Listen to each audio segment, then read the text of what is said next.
HarperCollins presents The Palace, From the Tudors to the Windsors, 500 Years of History at Hampton Court by Gareth Russell, read by John Telfer.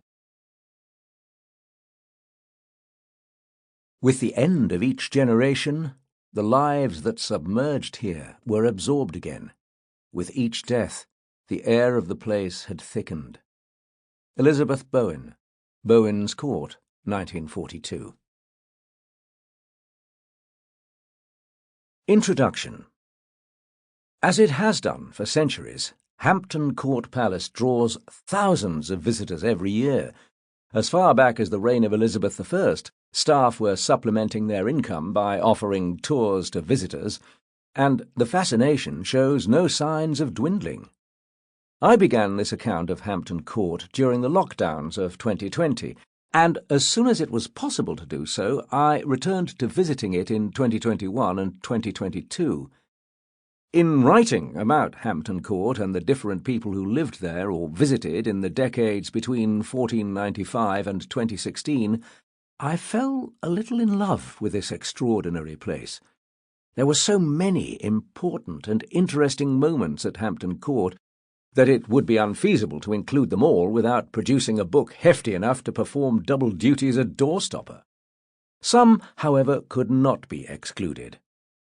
Having previously written a biography of Henry VIII's fifth wife, Queen Catherine Howard, whose downfall began at Hampton Court in 1541, I wanted to avoid repeating too much of what I had already covered. However, Catherine's tragedy is so inextricably linked to the history and mythology of Hampton Court that it would have been absurd to leave it out. Where the relevant sections in that biography, Young and Damned and Fair, look closely at the actions of the accused and the accusers, this book's chapter on 1541 shifts the focus to explore how those 2 weeks appeared to the palace's other residents, those outside the scandal, such as Lady Margaret Douglas, who tried to piece together what was happening as the arrests and rumours multiplied.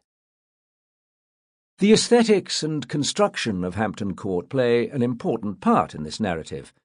When referring to buildings or locations in the palace, I have used the name most familiar to modern visitors, such as the Anne Boleyn Gate, an 18th-century name for a 16th-century tower. This is not an architectural history. That was done 20 years ago with Simon Thurley's brilliant Hampton Court, a social and architectural history. The palace is a history of the people who lived and died at Hampton Court, of the monarchy and countries that they shaped, the glories they achieved, and the horrors that they inflicted. After spending 2.5 years on this book, I left with a greater sense of awe at how far-reaching Hampton Court's impact has been.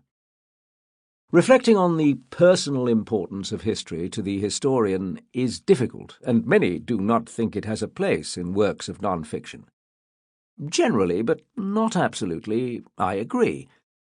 While writing Chapter 12, it occurred to me that the Hampton Court Conference of 1604, at which King James commissioned the translation of the Bible that now bears his name, has shaped or had an influence on many of the major milestones of my life, and many others. Its translations were the words read out at my christening, at the christenings of my siblings, and at the funerals of our loved ones.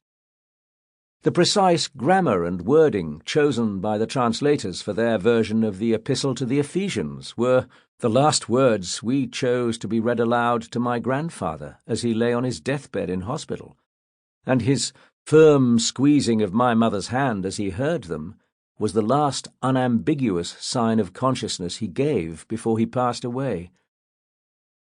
In a Sunday school 11 miles outside Belfast, my early concept of religion was shaped by the King James Bible, as we memorized its words along with the Catechism. Dr. John Reynolds, who features in this book, would have despaired at my student theatre days. He also sat on the committee that translated the Book of Job into the version my grandmother read when she was unwell. Finally, Sample complete. Ready to continue?